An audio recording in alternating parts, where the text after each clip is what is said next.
ఉల్లిపాయ మన ఇండియాలో 250 రూపాయలు, 3 కేజీలు అనమాట.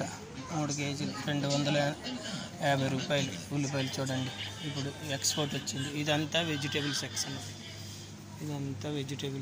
అనమాట. చూడండి, వెజిటేబుల్ సెక్షన్, ఇది వెజిటేబుల్ సెక్షన్ అనమాట. వెజిటేబుల్ ఇవన్నీ మ్యాంగో, ఆరెంజ్, ఇది కూడా మ్యాంగో, ఇండియన్ మ్యాంగో, ఇది ఇండియన్ మ్యాంగో, కివి.